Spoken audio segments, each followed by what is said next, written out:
நான் சொல்ற இந்த விஷயம் உங்க வாழ்க்கையில நீங்க எக்ஸ்பீரியன்ஸ் பண்ணியிருந்தீங்கன்னா கண்டிப்பா எஸ்ன்னு கமெண்ட் பண்ணிக்கோங்க.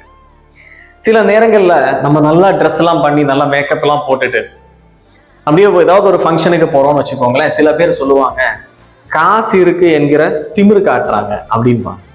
அதே நேரம் சிம்பிளான ட்ரெஸ் மேக்கப் எல்லாம் இல்லாம போகும்போது அப்ப சில பேர் சொல்லுவாங்க ரொம்ப வறுமை போல இருக்கு. உடல் எடை ஜாஸ்தியான உடனே சில பேர் சொல்லுவாங்க எப்ப பாரு தின்னுட்டே இருப்பான் போல இருக்கு. ரொம்ப மெலிஞ்சிட்டே போகும்போது சில பேர் சொல்லுவாங்க ஏதோ ரொம்ப சீரியஸான நோய் ஏதோ பாதிக்கப்பட்டிருக்கு அப்படின்றத சொல்லுவாங்க. நல்லா கார் வாங்கிட்டோம், பெரிய வீடு கட்டிட்டோம், வியாபாரத்துல வளர்ந்துட்டோம், 4 பேரை ஏமாத்தி பிழைக்கிறான்னு சில பேர் சொல்லுவாங்க. ரொம்ப வறுமையில காசுக்காக போராடும் போது சோம்பேறித்தனமா இருக்காங்க, ஏதாவது செஞ்சிடக்கூடாதா, ஏதாவது செயல்பட்டு இருக்க கூடாதான்னு. அப்ப எதுவுமே செய்யாட்டியும் சோம்பேறின்பாங்க, ஏதாவது முயற்சி பண்ணாலும் சொல்லுவாங்க. அப்ப சொல்றவங்க சொல்லிட்டே தான் இருப்பாங்க, அவங்களுடைய வேலை சொல்றதுதான்.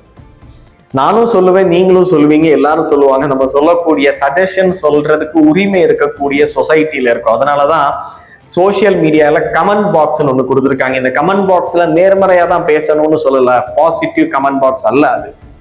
நெகட்டிவாவும் பேசலாம், பாசிட்டிவாவும் பேசலாம். சில பேருக்கு கெட்ட வார்த்தை தான் பேச தெரியணும், நீங்க கெட்ட வார்த்தையும் பேசலாம்னு ஃப்ரீடம் கொடுத்துருக்காங்க.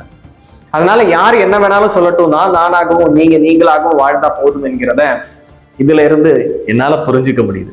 நீங்க என்ன புரிஞ்சுக்கிட்டீங்கன்றதையும் நீங்க எக்ஸ்பீரியன்ஸ் பண்ணியிருந்தா எஸ்ன்றதையும் கமெண்ட் பண்ண மறந்துடாது.